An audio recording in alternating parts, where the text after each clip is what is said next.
আচ্ছা ফাইন, তাহলে আমরা এখানে আসি। যেটা বললাম, নর্মালি শুধু যে সোডিয়াম কার্বনেটটা নিয়েছিলাম সেই সোডিয়াম কার্বনেটের ভরটা বের করলেই হইতো। আমি কেন এইভাবে দুইবার বের করে বিয়োগ করলাম? এটা বিয়োগ করার কারণ হচ্ছে, তুমি যখন এই কৌটা থেকে বা এই বয়মটা থেকে সোডিয়াম কার্বনেট নিবা, অবশ্যই কোনো একটা চামচ ইউজ করবা। তো সেই চামচ যখন ইউজ করবা, সেই চামচে কিছু পরিমাণ সোডিয়াম কার্বনেট থেকে যেতে পারে, যেটা আসলে তোমার ক্যালকুলেশনের আন্ডারে আসতেছে না। ঠিক আছে? তো সেই জিনিসটা অ্যাভয়েড করার জন্যই আসলে এইভাবে দুইবার ভর বের করা হয়। ডিরেক্ট বয়মের ভর বের করে দুইটা বয়মের ভর বিয়োগ করলেই তুমি পেয়ে যাবে যে তুমি কতটুকু ভর নিয়েছো কাগজে। ঠিক আছে? তারপর এই ভরটা জাস্ট ওই তুমি কি করলা, ওই বিকারে নিয়ে তুমি তার দ্রবণ বানাইলা। আজকে আমি যে জিনিসগুলো আলোচনা করছি এগুলো আসলে খুব বেসিক জিনিস, ল্যাবরেটরির জিনিস। তোমরা এগুলো নর্মালি যখন ল্যাব করবা তখন দেখবা যে এগুলো আসলে পড়ার কিছু নাই, এমনিতেই বোঝা যায় ল্যাবে কিভাবে কি করতে হয়। বাট প্রথম যে জিনিসটা বললাম, বলভঙ্গি ব্যালেন্স, এটা খুব ইম্পর্টেন্ট। হ্যাঁ, এটা অনেকে অনেক সময় বুঝে না। তারপর হচ্ছে এই জিনিসটা আমাদের প্যাচ লাগায় এই যে রাইটার কনস্ট্যান্ট বের করার সময়, তো এই জিনিসটা ক্লিয়ার করে দিলাম। তারপর কিভাবে একটা প্র্যাকটিক্যাল এক্সাম্পল মানে মেজার করা হয় প্র্যাকটিক্যালি কোনো কিছু ভর, সেটা দেখলাম। এরপরে আমরা বললাম ডিজিটাল ব্যালেন্স, ডিজিটাল ব্যালেন্সে কিভাবে মাপা হয়। এরপর আমরা চলে আসি আমাদের মোটামুটি ম্যাথমেটিক্যাল টার্ম, ইন্টারেস্টিং টপিকস, সেই টপিকসগুলো যেখানে আসলে কেমিস্ট্রির মজা। ভাইয়া রাইডার স্কেলে যদি 75টি দাগ কাটা থাকে তাহলে আরসি এর ফর্মুলাটা কি হবে? 75, এখন 75 যদি হয় 0 থেকে 75, তাহলে জি সেক্ষেত্রে এই যে তোমাদের ফর্মুলা দেখাইলাম উপরে, এই যে 2w minus n, 2w divided by n. হ্যাঁ 2w ডিভাইডেড বাই n। আর যদি এমন বলা থ্যাংক হয় ইউ। মাঝে শূন্য আর দুপাশে 70 70, ঠিক আছে, এক পাশে 70 আরেক পাশে 70, তাহলে সেক্ষেত্রে জি শুধু w বাই n n। যেখানে। জি ঠিক আছে, থ্যাংক ইউ ভাই। আচ্ছা ঠিক আছে, হ্যাঁ ঠিক আছে, ওয়েলকাম।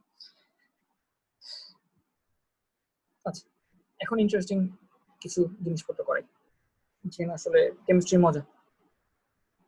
আচ্ছা, এখানে দিয়ে আছে 500 সিসি 0.1 মোলার সোডিয়াম হাইড্রোক্সাইড দ্রবণে কত গ্রাম সোডিয়াম হাইড্রোক্সাইড দ্রবীভূত আছে। এটা 9 10 এর ম্যাথ, আশা করছি পারবা। কিভাবে করবো কেউ কি বলতে পারো?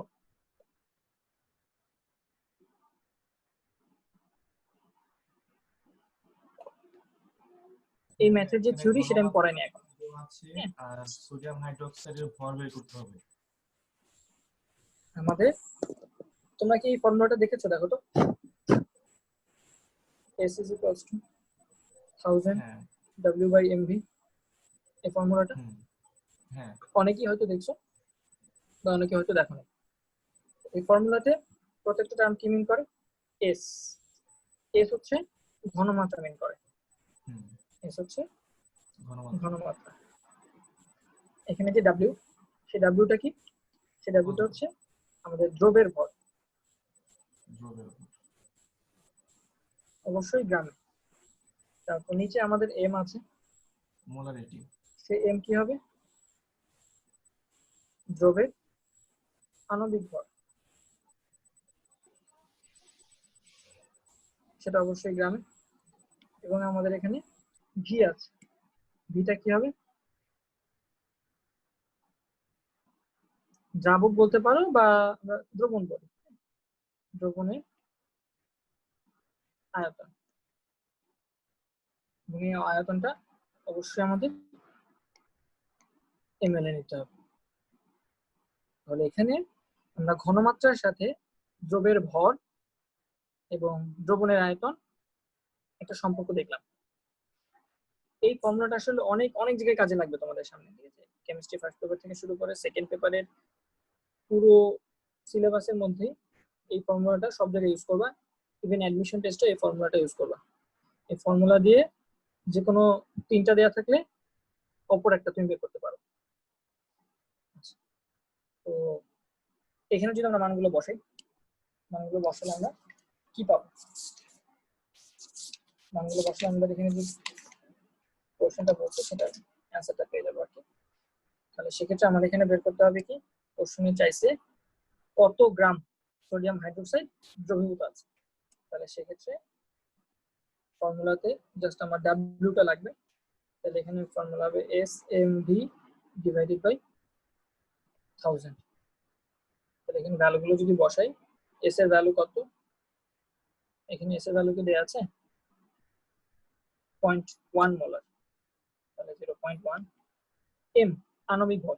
সোডিয়াম হাইড্রোক্সাইডের আণবিক ভর কত 40 গ্রাম, সেটা দিলাম। তারপর ভি আছে, এখানে ভি কত বলছে 500 সিসি। সিসি কি মিন করে? সিসি মিন করে কিউবিক সেন্টিমিটার, ঠিক আছে? 10⁻⁶। মিলিমিটার আমরা ধরতে পারি, ঠিক আছে? বা এমএল, মিলিমিটার না মিলিলিটার, এমএল হিসেবে আমি চিন্তা করতে পারি। তাহলে এটার যে ভলিউম সেটা হচ্ছে 500 সিসি, সেটাকে আমরা লিখতে পারি আসলে 500 ml। তাহলে আমরা এখানে ডিরেক্ট 500ই দিব, 10⁻³ দিব না। কেন দিব না? কারণ আমি ফর্মুলাতে বলেই দিছি যে এখানে যে ভিটা ক্যালকুলেট করবা সেই ভি এর ইউনিট কত হবে ml, ml এ নিতে হবে, লিটারে না, হ্যাঁ ml এ নিতে হবে। তাহলে সেক্ষেত্রে এটা 500 এ থাকবে ডিভাইডেড বাই নিচে 1000। তাহলে এখানে যেটা পাবো এটা হচ্ছে আমাদের অ্যান্সার, যে কতটুকু সোডিয়াম হাইড্রোক্সাইড নিলে এই জিনিসটা বানানো সম্ভব। এখন তুমি চাইলে লিটারও নিতে পারো, তাহলে সেক্ষেত্রে ফর্মুলাটা চেঞ্জ হয়ে কেমন হবে, S = W/mv এরকম হবে। এখন তুমি ভি কে লিটারে নিতে পারো, কোনো সমস্যা নেই, কারণ আমি ওই যে 1000 দিয়ে ভাগ করছি, ভি কে লিটারে নিলে তাহলে তোমার আসলে আগেরটাই পাবা। জাস্ট এখানে ডিফারেন্স হচ্ছে উপরে 1000 দিয়ে মাল্টিপ্লাই ছিল, এখানে মাল্টিপ্লাই হবে। এখানে আমার কিছু আলোচনা করার ছিল তোমাদের সাথে।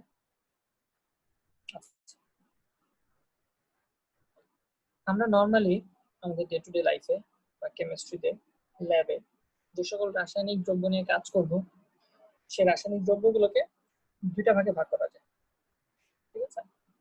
একটাকে বলা হয় প্রাইমারি স্ট্যান্ডার্ড পদার্থ,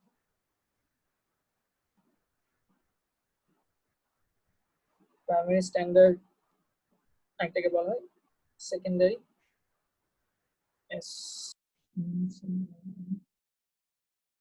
সেকেন্ডারি স্ট্যান্ডার্ড অবজেক্ট।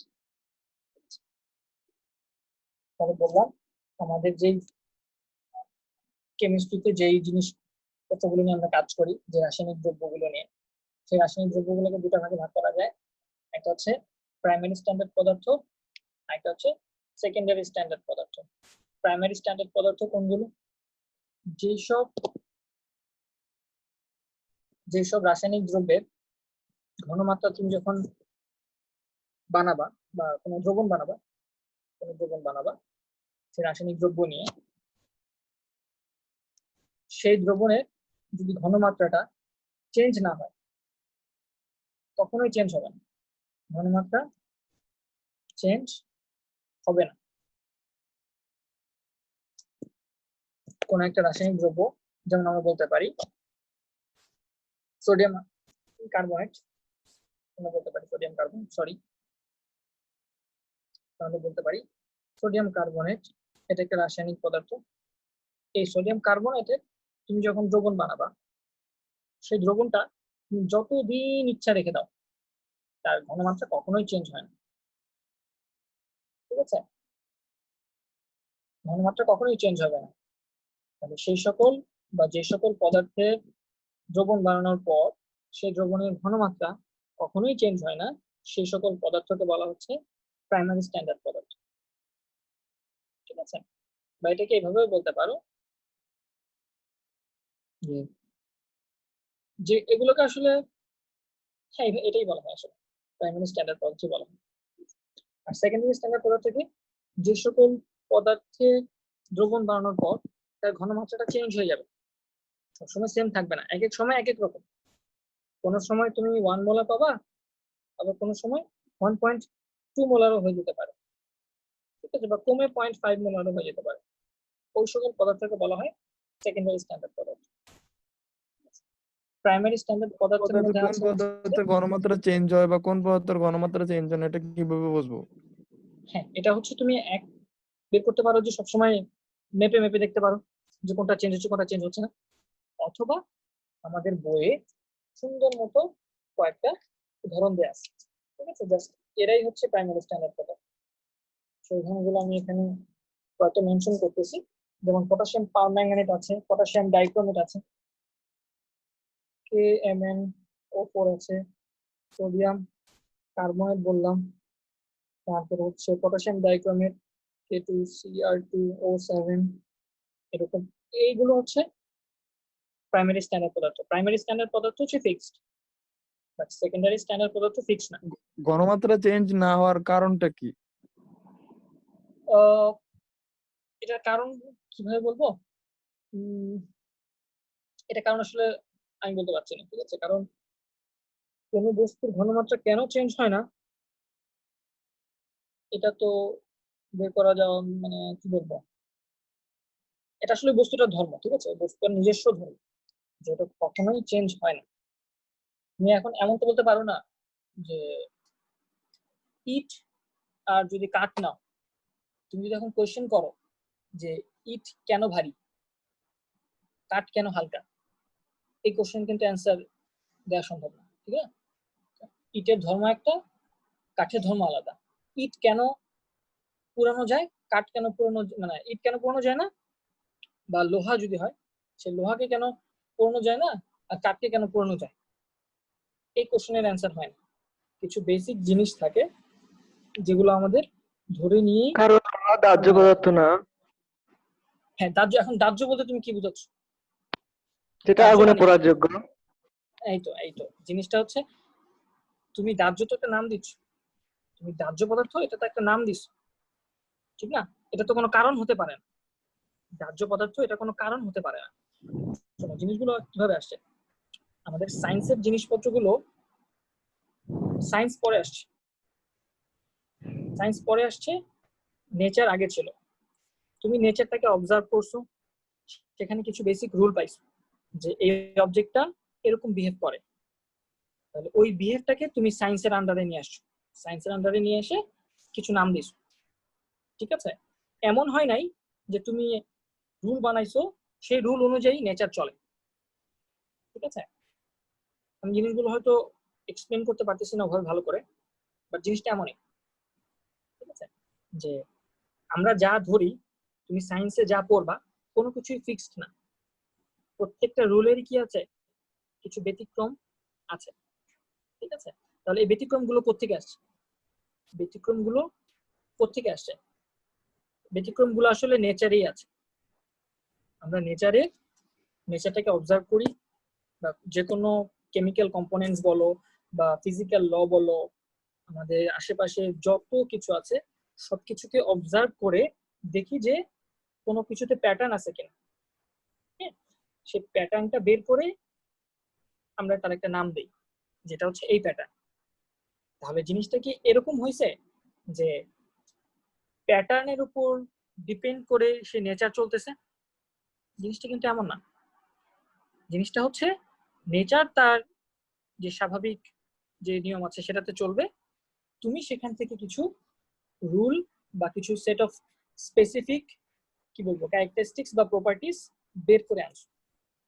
আমরা কি করি, পর্যায় সারণী জানি, কেমিস্ট্রিতে পর্যায় সারণীকে বলা হয় কি আসলে সবকিছুর মূল না, কিন্তু পর্যায় সারণীতেও তো কি অনেক ব্যতিক্রম নিয়ম আছে। তাহলে ওই ব্যতিক্রম গুলোকে তুমি কিভাবে ডিফাইন করবে? জিনিসগুলো হচ্ছে প্রকৃতি এভাবেই চলে, ঠিক আছে। পর্যায় সারণী দিয়ে প্রকৃতি চলে না, প্রকৃতির উপর ডিপেন্ড করে পর্যায় সারণী চলে, জিনিসগুলো এমন, ঠিক আছে। জিনিসগুলো আমি আরো এক্সপ্লেন করবো হয়তো, ঠিক আছে। আজকে প্রথম দিন তো তোমাদের মনে অনেক ধরনের অনেক কোশ্চেন থাকবে, তোমরা এখন নতুন নতুন জাস্ট এসএসসি শেষ করছো, এইচএসসি সিলেবাস এখন দেখো নাই, সো আসবে অনেক কিছু আসবে, হ্যাঁ, সবকিছুই যে রুলের মধ্যে ফেলতে পারবা এমন কিছু না, রুলের বাইরে অনেক কিছু থাকে। তো যেটা বললাম, আগে নেচার, তারপরে সায়েন্স।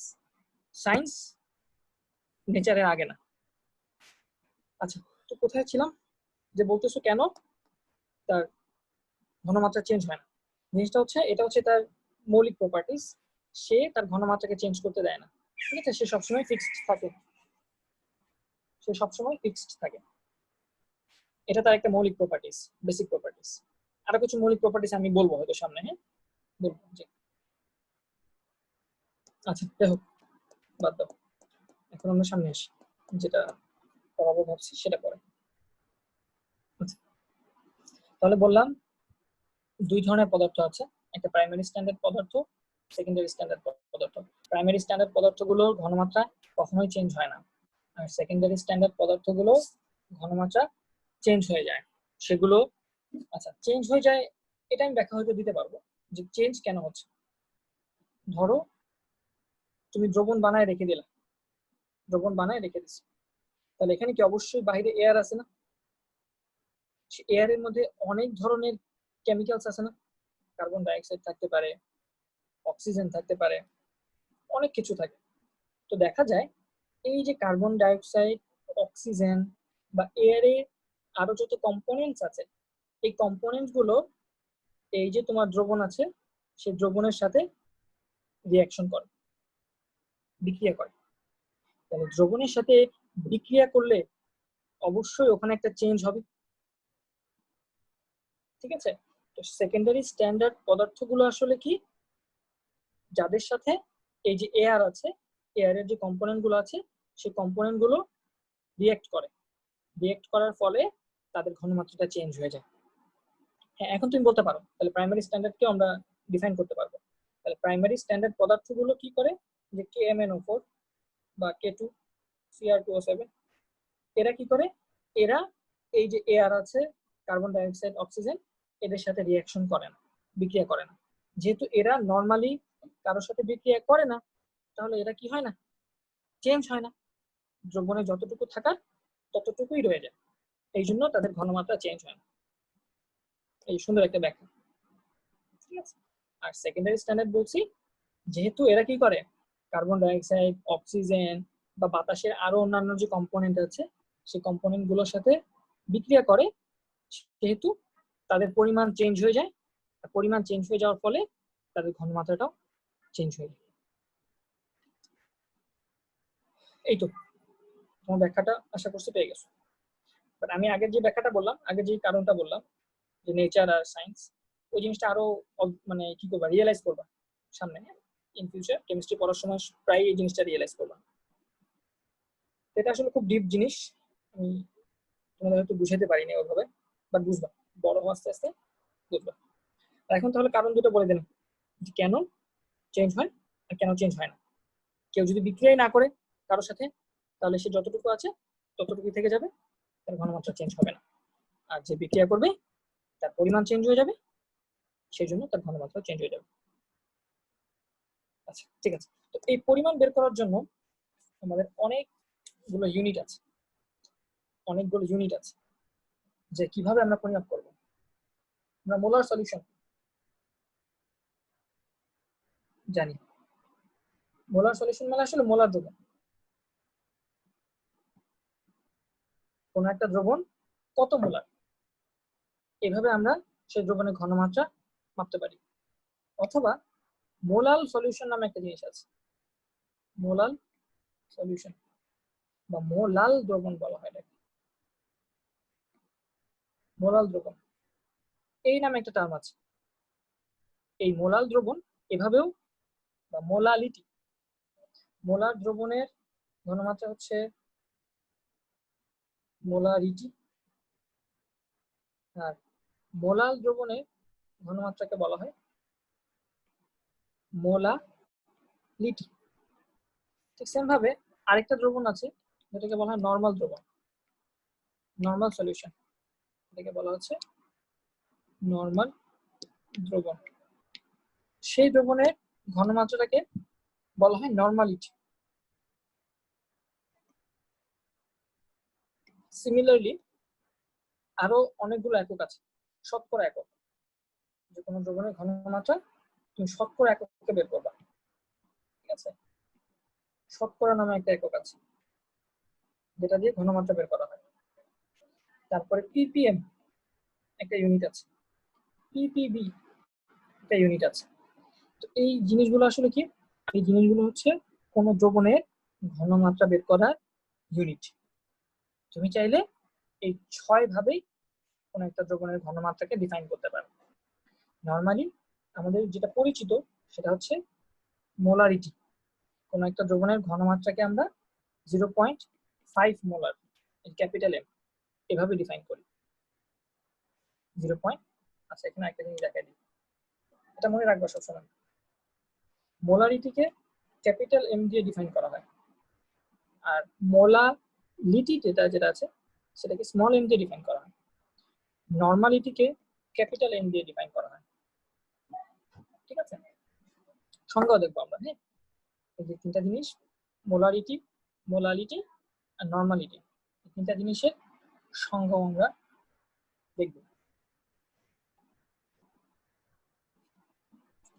তাহলে নরমালি আমরা এখন যেই ইউনিটটা জানি মোলারিটি বা মোলার দ্রবণ, সেটা দেখি।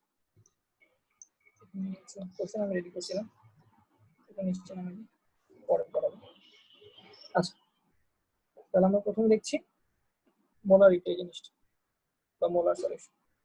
তাহলে মোলার সলিউশন কি মিন করে? আমরা যদি কোন একটা দ্রবের গ্রাম আণবিক ভরকে গ্রাম আণবিক ভরকে 1 লিটার দ্রাবকে দ্রবীভূত করি,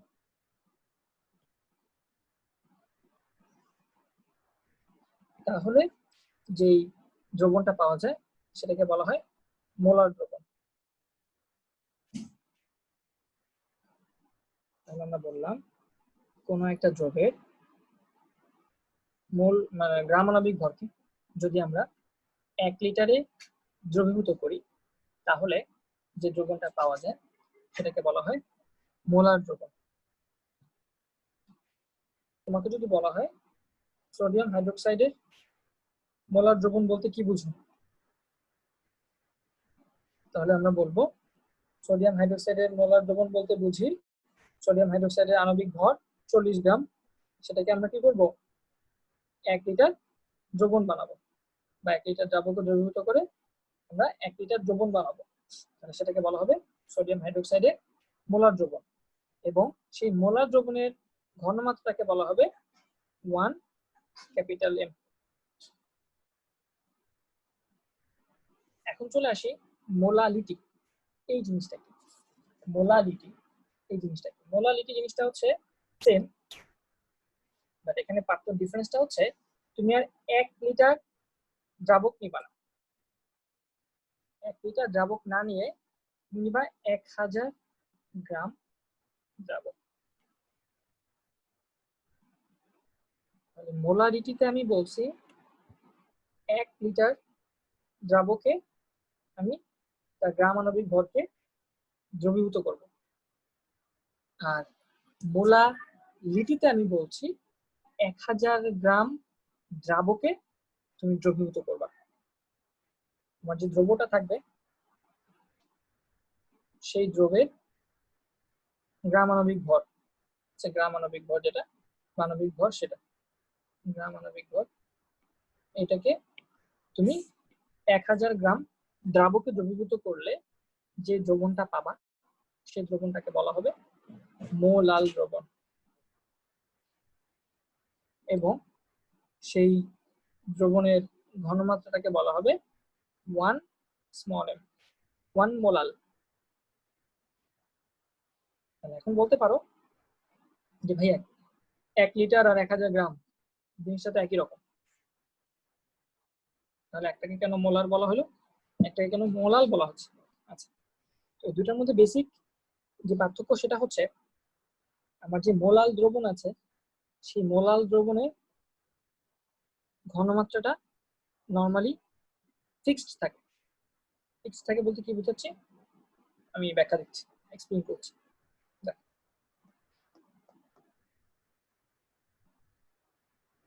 কোনো বস্তুর ভর আর হচ্ছে আয়তন, এই দুটো কি সেম জিনিস? আমি যখন মোলারিটি ক্যালকুলেশন করছি, যখন মোলারিটি নিয়ে আলোচনা করছি, তখন দেখো আমি কি বলছি, তখন আমি যে টার্মটা ইউজ করছি সেটা হচ্ছে আয়তন। 1 লিটার দ্রাবকের আয়তন ক্যালকুলেশন করছি, বা আয়তন দিয়ে আমি মোলার দ্রবণ বানাচ্ছি। বাট আমি যখন মোলাল দ্রবণ বানাচ্ছিলাম, তখন আমি দ্রাবকের ডিরেক্ট ভর নিয়ে ক্যালকুলেট করছি। ভরটা সবসময় ফিক্সড, ভর কখনো চেঞ্জ হয় না।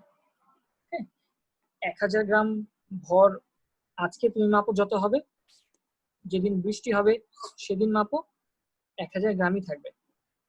কিন্তু আমাদের যে আয়তন টার্মটা আছে, সে আয়তনটা চেঞ্জ হয়ে যায়। হ্যাঁ, গরমের সময় তাপমাত্রার উপর ডিপেন্ড করে, আয়তন আসলে তাপমাত্রার উপর ডিপেন্ড করে, আরো অনেকগুলো জিনিসের উপর ডিপেন্ড করে। তাহলে মোলারিটি যেই টার্মিনোলজিটা আছে, এই টার্মটা সবসময়ের জন্য স্ট্যান্ডার্ড না। টেম্পারেচার ডিফারেন্ট হলে সেক্ষেত্রে দেখা যাবে তোমার যে মোলারিটি আছে সেটা ভ্যারি করবে। বাট মোলালিটি যেটা, এটা যেহেতু ভরের উপর ডিপেন্ড করছে, ভর কোনো কিছুর উপর কি হয় না, কোনো কিছু দিয়ে এটা চেঞ্জ হয় না। ভর হচ্ছে এক্সট্রা যেসব প্যারামিটার আছে, তাপমাত্রা বলো বা আর্দ্রতা বলো, এগুলোর উপর ভর চেঞ্জ হয় না। ঠিক আছে, এই জন্য মোলালিটি যেটা আছে এটা হচ্ছে মোর অ্যাকুরেট বলতে পারো, বা তুমি বলতে পারো যে মোর অ্যাকসেপ্টেবল। ঠিক আছে, এটা যেহেতু ভরের উপর ভর দিয়ে ক্যালকুলেট করা হয়, মোলাল দ্রবণটা ভর দিয়ে ক্যালকুলেট করা হয়, এটা আসলে বেশি অ্যাকুরেট। এটা তাপমাত্রা বা আর্দ্রতা এইসব জিনিসগুলোর দ্বারা চেঞ্জ হয় না। বাট মোলারিটি যেটা বললাম, সেটা যেহেতু আয়তন দিয়ে ক্যালকুলেট করতে হয়, এবং আয়তনটা তাপমাত্রা, আর্দ্রতা এইসব জিনিসের উপর বা আউটার যে প্যারামিটার আছে সেই প্যারামিটার গুলোর উপর ডিপেন্ড করে। দ্যাটস ওয়াই মোলারিটিটা টাইম টু টাইম চেঞ্জ হয়ে যেতে পারে। ঠিক আছে, এখন একটা মাপলা 10°C তাপমাত্রায়, আবার 100°C তাপমাত্রায়, তার মোলারিটিটা চেঞ্জ হয়ে যাবে। তাহলে আশা করছি মোলারিটি আর মোলালিটি এই দুটার পার্থক্য বুঝতে পারছি, এবং দুটাকে রিপ্রেজেন্ট করার ওয়েও কিন্তু ডিফারেন্ট। একটা ক্যাপিটাল এম দিয়ে ডিফাইন করা হয়, আর এটাকে স্মল এম দিয়ে ডিফাইন করা হয়। অনেক সময় এই ভুলটা সবাই করে, যে স্মল এম ক্যাপিটাল এম এর মধ্যে প্যাচ লাগা দেয়, এই জিনিসটা প্যাচ লাগাবো না। আচ্ছা, ফাইনালি নর্মাল দ্রবণ কি জিনিস সেটা একটু বলি। নর্মাল দ্রবণ হচ্ছে আগের মতো, তুমি কি করবা, 1 লিটার দ্রাবক নিবা, দ্রাবক থাকবে 1 লিটার, আর যে দ্রবটা হবে সেটা হচ্ছে গ্রাম তুল্য সংখ্যা।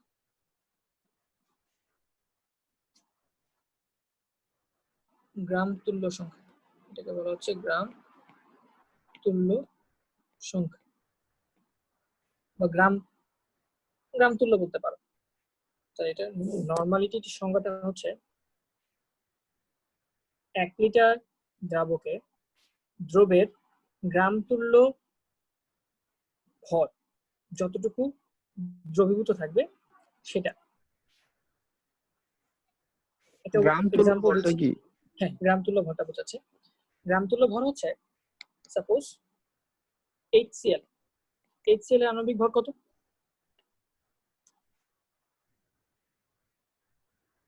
36.5 গ্রাম।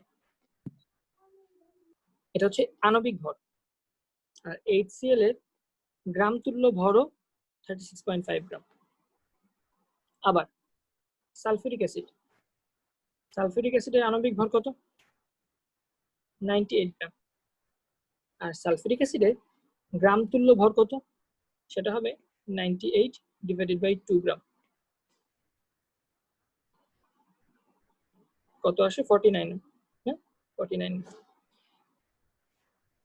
আবার সোডিয়াম হাইড্রোক্সাইডের আণবিক ভর 40। আবার সোডিয়াম হাইড্রোক্সাইডের গ্রাম তুল্য ভরও 40। তাহলে গ্রাম তুল্য ভরটা কিভাবে ক্যালকুলেট করে? গ্রাম তুল্য ভরটা অ্যাসিডের জন্য, ফর অ্যাসিড গ্রাম তুল্য ভর হবে তার আণবিক ভর m ডিভাইডেড বাই তুল্য সংখ্যা। তুল্য সংখ্যা বলতে বোঝাচ্ছি অ্যাসিডের জন্য number of protons, number of H+। যেমন সালফিউরিক অ্যাসিডের ক্ষেত্রে দেখলাম এখানে কয়টা H+ আছে? 2টা। এই জন্য তার তুল্য ভর বের করার জন্য 2 দিয়ে ভাগ করা হয়েছে। হাইড্রোক্লোরিক অ্যাসিড সেক্ষেত্রে হাইড্রোজেন কয়টা? 1টা। এই জন্য তার তুল্য ভর বের করার জন্য আণবিক ভরকে 1 দিয়ে ভাগ করা হয়েছে, মানে same express. Similarly sodium hydroxide অ্যাসিডের জন্য দেখলাম, তাহলে বেসের জন্য কেমন হবে, বা ক্ষার যে আছে তার জন্য কেমন হবে? তার জন্য সেম m ডিভাইডেড বাই তুল্য সংখ্যা। এখানে তুল্য সংখ্যাটা হবে নাম্বার অফ OH আয়ন বা হাইড্রোক্সাইড আয়ন। সোডিয়াম হাইড্রোক্সাইডের ক্ষেত্রে তার আণবিক ভর 40, তুল্য ভর কত হবে? 40 ডিভাইডেড বাই 1, কারণ এখানে OH আছে কয়টা? 1টা। ঠিক আছে, তাহলে এভাবে অ্যাসিড আর ক্ষারের জন্য তুল্য ভর বের করতে পারবা। বাট এখন যদি বলো যে ভাইয়া অ্যাসিড ক্ষার ছাড়াও তো অনেক কিছু আছে, লবণও তো আছে, সোডিয়াম কার্বনেট, সেটার ক্ষেত্রে কি হবে? সোডিয়াম কার্বনেট বা ম্যাগনেসিয়াম কার্বনেট থাকতে পারে। তাহলে এইসব যে ক্ষার মানে কি বলবো, যে আমাদের অ্যাসিড ক্ষার ছাড়াও যে সকল জিনিস থাকবে সেগুলোর তুল্য ভর আমি কিভাবে বের করবো? সেগুলোর তুল্য ভর বের করার জন্য আমাদের যেটা করতে হবে সেটা হচ্ছে আমাদের যে ধাতু থাকবে, ঠিক আছে, বা ক্যাটায়ন থাকবে, সেই ক্যাটায়নের চার্জ। ঠিক আছে, যে ক্যাটায়ন থাকবে সেই ক্যাটায়নের চার্জই হবে তার তুল্য সংখ্যা। ঠিক আছে, যেমন আমরা যদি একটা উদাহরণ দেখি, ভাই আরেকবার বলেন লবণেরটা। আচ্ছা বলছি, আমি একটা এক্সাম্পল বের করি, এক্সাম্পল বের করে সেটা দেখাই দিচ্ছি।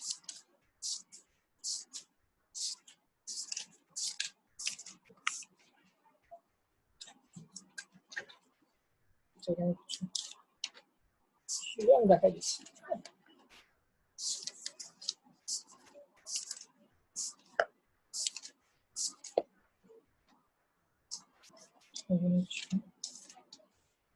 আচ্ছা ঠিক আছে, তাহলে এক্সাম্পলটা নিচে দেখাই।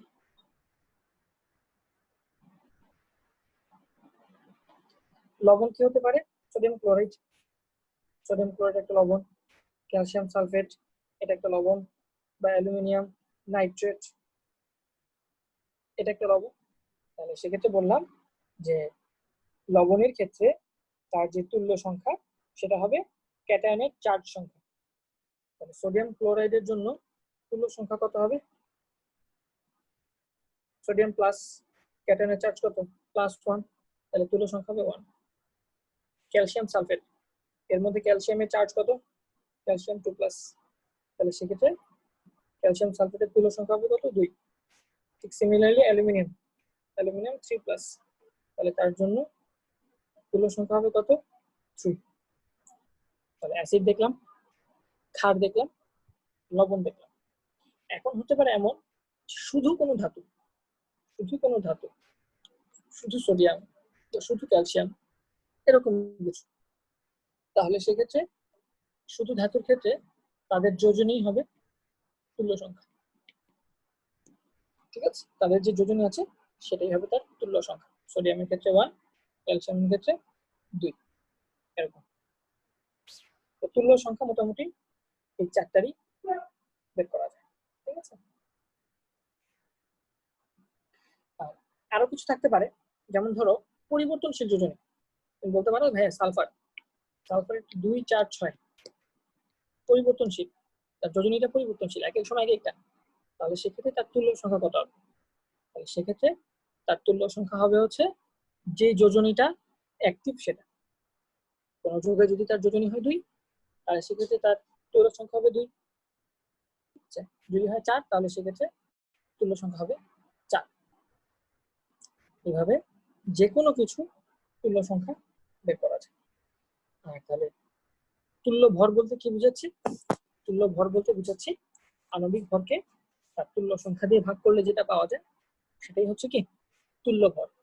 তাহলে 1 লিটারে যদি তার তুল্য ভর পরিমাণ ভর দ্রবীভূত থাকে তাহলে যে দ্রবণটা পাওয়া যাবে সেটাকে বলা হচ্ছে নরমাল দ্রবণ। 1 লিটারে তুল্য ভর সমান দ্রবণ দ্রবীভূত থাকলে বলা হবে নরমাল দ্রবণ, এবং সেই নরমাল দ্রবণের ঘনমাত্রাটাকে ক্যাপিটাল এন দিয়ে রিপ্রেজেন্ট করা হয়। ঠিক আছে, এখন তোমাদের কাছে একটা কোশ্চেন আসতে পারে এরকম,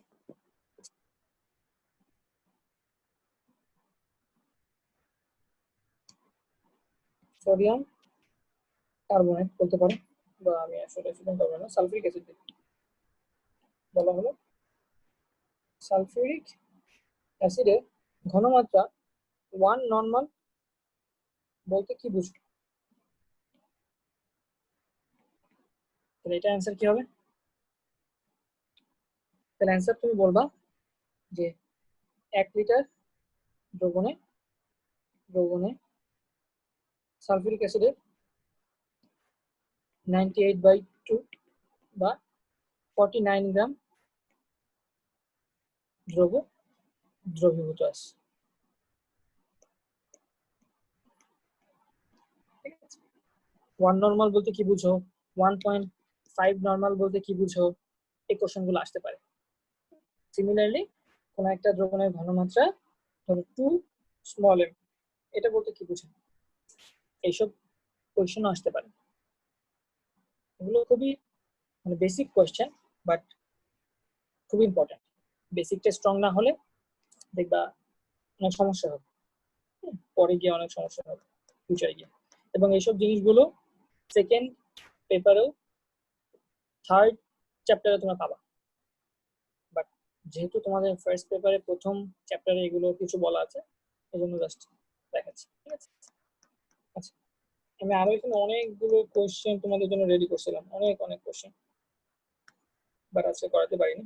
টাইট্রেশন পড়ানোর কথা ছিল, সেই টাইট্রেশনটা পড়াতে পারলাম না, বাট আশা করছি নেক্সট ক্লাসে টাইট্রেশন পড়বো আমরা। হ্যাঁ, টাইট্রেশনটা খুবই মজার, সহজ এবং ম্যাথমেটিক্যাল জিনিসপত্র আছে ওখানে, তো আশা করছি এটা তোমাদের জন্য সহজ হবে, বুঝবা।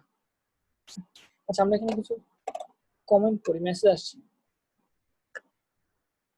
মেসেজ কি মেসেজে বলতেছে W equal to SMB by 1000 to অক্সিজেনের সাথে দহন করে সোডিয়াম কি বলছে Na3AlF6A। আচ্ছা এই কোশ্চেনগুলো কখন করছে তো দেখিনি। or 4 not sure cryolite 5 or 4 answer হচ্ছে 2। আচ্ছা তোমাদের কোনো কোশ্চেন থাকলে এখন করো, মেসেজটা পড়ে বুঝতে পারতেছি না কখন দিছো মেসেজ, খেয়াল করে কোনো কোশ্চেন থাকলে এখন করো।